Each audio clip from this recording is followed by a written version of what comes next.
قرآن پاک نے ایک اور مسئلہ بیان کیا سورۃ النساء میں اللہ تعالیٰ یتیم بچیوں کے نکاح کے معاملے بیان کرتا. اللہ فرماتا ہے یتیم بچیاں جس کے کفالت میں ہوں، توجہ سے یہ بات سنیں گے تو سمجھ آ جائے گی.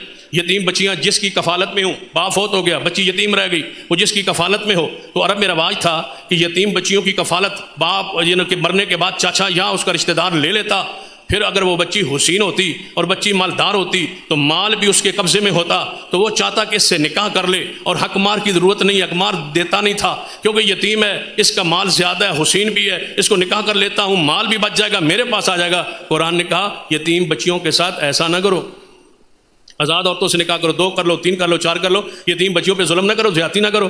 اگر حسن و جمال نہ ہو، مال نہ ہو تو نکاح دوسروں سے کر دیتے ہو، اور جب اس کے پاس مال اور حسین ہو تو اپنے نکاح میں لے لیتے ہو. خبردار یتیم بچیوں کے سے نکاح نہ کرنا اگر تمہارے اندر یہ نیت ہو. ہاں اگر تم ان کے ساتھ حسن کے، مال دولت اور اس کا پورے انصاف کے ساتھ اگر نکاح کرنا چاہو تو پھر نکاح کر لو یتیم بچیوں کے ساتھ. کس کے ساتھ؟ یتیم، توجہ ہے تمہاری، کس کے ساتھ؟ یتیم بچیوں کے ساتھ.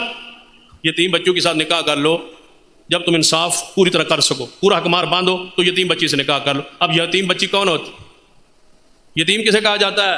حدیث ہے جس بچے کو، جو بچہ بلوغت کو پہنچ جائے وہ یتیم نہیں رہتا، اور جو بچی بالغہ ہو جائے، ایام آنے شروع ہو جائیں، وہ یتیم نہیں رہتی. قرآن کہتا ہے یتیم بچی سے نکاح کرو. کیا معنی؟ یتیم بھی کہتا ہے یتیم تب ہوگی جب اس کا عمر، نکاح تھوڑی عمر میں ہوگا. اگر وہ جوانی کے بعد نکاح کا تذکرہ رب کرتا تو اس کی یتیمی کا ذکر نہ کرتا. یتیمی ختم ہو جاتی ہے بالغ ہونے کے بعد. میرے اور آپ کے پیر و مرشد جناب محمد صلی اللہ علیہ وسلم کی حدیث ہے، اور یہ حدیث صحیح مسلم میں ہے.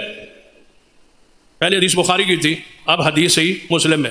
بخاری کی حدیث آپ سے پڑھتا ہوں اور ساتھ ہی مسلم کی حدیث. بخاری کی حدیث کیا ہے؟ میری عمر تھی 6 سال، میں کس کے نکاح میں آئی؟ حضور کی نکاح میں. میری عمر تھی، میں پھر 9 سال عمر تھی، میری رخصتی ہوگی حضور علیہ الصلوۃ والسلام کے ساتھ. پھر فرماتی ہے میں 9 سال حضور کے ساتھ رہی. کتنے سال؟ 9 سال.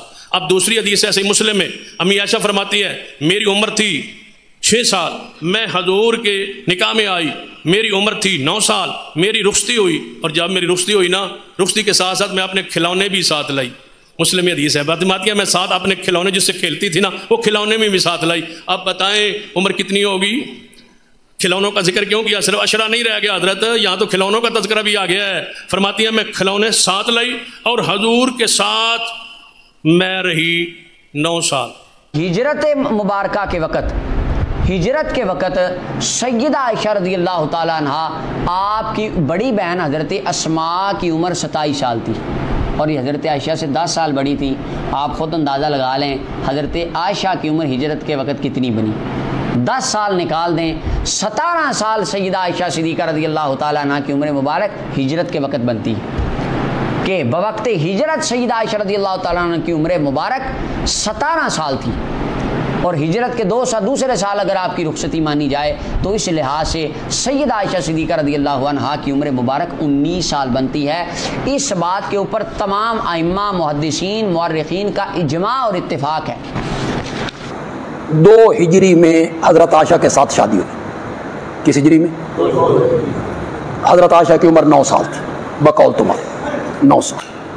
3 ہجری میں غزوہ احد ہوا. 3 ہجری میں آپ نے علماء سے سنا، سارے خطیب نہیں بیان کرتے کہ حضرت عائشہ پانی کے مشکیزیں بھر بھر کے زخمیوں کو پانی پلاتی تھی. بولو، 10 سال کی بچی یہ کام کر رہی تھی. یہ بخاری میں مشکیزے کا اٹھانا 10 سال کی بچی کا کام ہے. 10 سال کی بچی پانی کا مشکیزہ اٹھا کے لا رہی ہے. پھر اسی بخاری میں لکھا ہوا ہے کہ احد کے میدان میں جاتے ہوئے میرے آقا نے 15 سال کی عمر کے بچوں کو واپس کر دیا. تم بچے ہو، نہیں آ سکتے.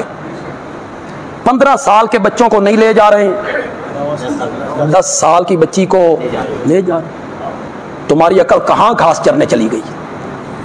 تم نے مستشرقین کے ہاتھ میں ہتھیار دے دیے، وہ اسے بنیاد بنا کے میرے نبی کا تمسخر اڑاتے پھرتی ہیں. اس لیے کہ بخاری میں آ گیا تے سانتے اج پتہ لگا کہ تساں امام ابو حنیفہ دے مقلد نہیں، تساں بخاری دے مقلد ہو. ہمیں یہ پہلے پتہ نہیں تھا کہ تم بخاری کو درجہ دیتے ہو نبوت کا، کہ بخاری میں آ گئے.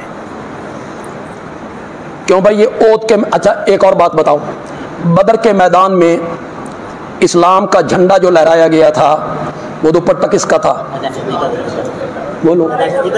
اس وقت عمر 8 سال تھی، تمہارے بقول عمر 8 سال تھی. 8 سال کی بچی بدر میں آئی تھی جس کے دوپٹے کو جھنڈا بنا کے لہرایا گیا تھا.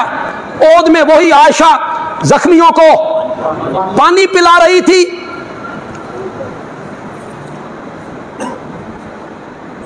ابن حجر نے لکھا، حضرت عائشہ کی جو بڑی بہن ہے جن کا نام ہے اسماء. کیا نام ہے؟ اسماء. وہ عمر میں حضرت عائشہ سے 10 سال بڑی. کتنی؟ بولو. تمہیں بات سمجھا دوں، تمہارے ساتھ کوئی بات کرے تو اس کے منہ پہ مارو. حضرت اسماء کتنی بڑی تھی؟ 10 سال. 100 سال عمر پائی ہے حضرت اسماء نے. کتنی؟ اٹھاؤ ابن حجر. 100 سال. 73 ہجری میں فوت ہوئی ہیں. کون سی ہجری میں فوت ہوئی ہیں؟ 73 اور 100 کتنے سال ہو گئے؟ 27 73 سال کی عمر میں، 73 ہجری میں 100 سال کی عمر میں حضرت اسماء فوت ہو رہی ہیں. تو ہجرت کے وقت ان کی عمر 27 سال تھی اور حضرت عائشہ اس سے 10 سال چھوٹی تھیں. تو ان کی عمر کتنی ہونی چاہیے تھی؟ تم نے مستشرقین کے ہاتھ میں ہتھیار دے دیا. وہ اس کو لے کر میرے نبی کا مزاق بناتے پھرتی ہیں. کون ہے عام میں سے؟ کوئی اہل حدیث عالم، کوئی دیوبندی عالم، کوئی بریلوی عالم، اٹھو ہمت کرو، 9 سال کی بیٹی کو بیاؤ، کرو اس سنت پہ عمل. کوئی ہے تیار؟ 9 سال کی عمر میں تم نے اسلام کا مزاق بنانے کی کوشش کی صرف ایک روایت کی بنا پر. اب یہ سوال پیدا ہوتا ہے کہ حضرت عائشہ کی عمر کتنی تھی اس؟ اب یہ فرماتی ہیں اب ان کی کیا ایج تھی؟ 6 سال 9 سال، جو قطعاً غلط. اعلان رسالت ہوا کب؟ یعنی اعلان بعثت کب ہوا؟ 40 سال کی عمر میں اعلان نبوت ہوا اور 14 سال کے بعد ہجرت ہوئی. یہ ذہن میں رکھ، 14 سال کے بعد ہجرت ہوئی اور ہجرت کے دوسرے سال جو ہے ان کی شادی ہوئی. اب سوال یہ پیدا ہوتا ہے کہ یہاں تو ان کی ایج کو کم کر دیا جاتا ہے. جب ایمان کی بات آتی ہے تو کیا کہا جاتا ہے کہ جب حضرت ابوبکر ایمان لائے تو اس کے بعد جو ہے وہ ہم لوگ بھی ایمان لے آئے. وہ ایمان لائے، ہم بھی ایمان لے آئے. یعنی خود حضرت عائشہ بھی ایمان لے آئیں، بہت با ایمان خاتون. یعنی یہ بتانے کے لیے ان کے بعد یہ ایمان لے آئیں. تو وہ کب ایمان لائے؟ وہ جیسے ہی اشرف الانبیاء نے اعلان فرمایا تو وہ ایمان لے آئے. یہی کہا جاتا ہے پہلی بعثت کو وہ ایمان لے آئے. اب اگر یہ مان لیا جائے کہ پہلی بعثت کو وہ ایمان لائے اور پہلی بعثت کو حضرت عائشہ ایمان لے آئیں تو کیا 1 سال کی تھی؟ مولا علی کے بارے میں کہا جاتا ہے کہ 10 سال کے بچے کے ایمان کی حیثیت کیا ہے. تو اب اگر حساب لگانا شروع کریں کہ اگر پہلی بعثت کو یہ ایمان لائیں اور 1 سال کی تھی تو دوسری ہجری میں کتنے سال کی ہو گئی؟ تقریباً 15 یا 16. اور اگر یہ 2 سال کی تھیں تو کتنے سال کی ہو گئیں شادی کے وقت؟ تقریباً 17، تقریباً 16 یا 17. اگر 3 سال کی تھی تو کتنے سال کی ہو گئیں؟ 4 سال کی تھی تو کتنے سال کی ہو گئیں؟ 5 سال کی تھی تو کتنے سال کی ہو گئیں؟ 6 سال کی تھی تو کتنے سال کی ہو گئیں؟ 7 سال کی تھی کتنے سال کی ہو گئی؟ 8 سال کی تھی تو کتنے سال کی ہو گئی؟ 9 سال کی کم سے کم مانا جائے تب 24 کی بنتی. 9 سال کی اگر بالغ لڑکی مانی جائے تب جا کے بنتی ہے 24 کی. اور تقریباً اس سے زیادہ یا منیمم اتنی ہی ان کی عمر تھی. وجہ یہ ہے کہ ان کی پہلے شادی ہو چکی تھی جبیر بن مطعم سے. جبیر بن مطعم سے شادی ہو چکی تھی. اب یہ بیان کیا جاتا ہے کہ جبیر بن مطعم سے شادی ہو چکی تھی. معاذ اللہ اشرف الانبیاء نے مطعم سے کہا، معذرت ان کے والد سے کہا کہ مجھے تمہاری بیٹی چاہیے. یا پھر اشرف الانبیاء کی ذات کو خراب کیا جاتا ہے یہ بتانے کے لیے کہ یہ بہت اچھی تھی. بھائی وہ بہت اچھی تھی نہیں تھی الگ موضوع، لیکن آپ ایک نکاح والی عورت کے لیے اشرف الانبیاء کی شخصیت کو خراب کر رہے ہیں. اور پھر اس کے بعد طبقات ابن سعد کے الفاظ ہیں کہ جو معتبر ترین اور پہلی شروع کی کتابوں میں سے ہے. اشرف الانبیاء نے کہا تو انہوں نے کہا کہ صحیح ہے میں مطعم سے بات کرتا ہوں. فطلقها، پھر اس نے جبیر نے طلاق دی، پھر ان سے شادی. اب یہاں پر تصور کریں کہ اس طلاق کو بھی اشرف الانبیاء پہ ڈالنا چاہتے ہیں.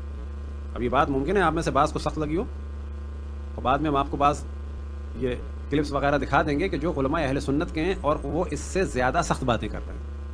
وجہ کیا ہے کہ ان میں سے بات سمجھ گئے کہ صرف دو آپشن ہیں، یا اس وقت پورا دین برباد ہونے سے بچا لیں اور اشرف الانبیاء کو برباد ہونے دیں، پورا دین ختم، یا ان کی ایج کو بڑھا دیا جائے. اور جو پروپیگنڈا کیا گیا تاریخ میں، کبھی حضرت خدیجہ کی حیثیت کو کم کرنے کے لیے ان کو کم کر دیا، ان کو بہت بڑھا دیا، اور کبھی ان افراد کو کہ جو مجبوری کے عالم میں ایمان لائے فتح مکہ کے بعد وہ ہو گئے مسلمان، اور جس نے اسلام کے نبی کو اپنی آغوش میں پالا وہ ہو گیا کافر. صلوات پڑھیں پر محمد والے میں. تو اہم ترین جو ایک تہمت ہے اشرف الانبیاء کی ذات پر وہ یہی تہمت ہے. اس کے علاوہ بہت ساری تہمتیں ہیں. باقی جتنی شادیاں ہوئیں وہ سب جو ہے وہ طلاق شدہ اور شادی شدہ خواتین سے کہ جن کے شوہر مارے گئے تھے، جو بیوہ تھی. اب یہ شادیاں کیوں ہوئیں؟ اتنی بات واضح ہے کہ اگر وہ تہمت کے جو عام طور پہ شرق و غرب والے لگاتے ہیں کہ معاذ اللہ خواہشات کی، تو وہ تو 25 سال کے نوجوان میں زیادہ ہوتے ہیں. تو 25 سال کے نوجوان نے 25 سال جو ہے وہ تو ایک خاتون کے ساتھ گزار دی، پھر اس کے بعد ایک بوڑھی خاتون سے طلاق شدہ سے شادی کی.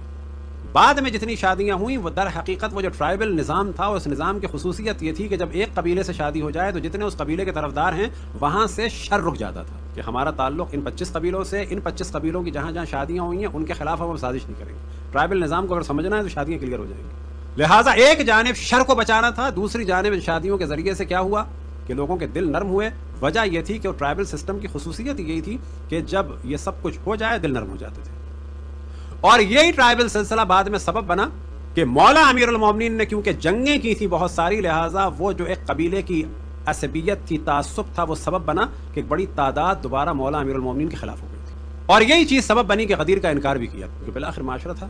اشرف الانبیاء نے بدلنا چاہا، ایک نبی بدل سکتے ہیں لیکن کتنا بدلا یہ آپ اندازہ لگا سکتے ہیں کہ خود ان کی بیٹی کو سب سے پہلے قتل کر دیا.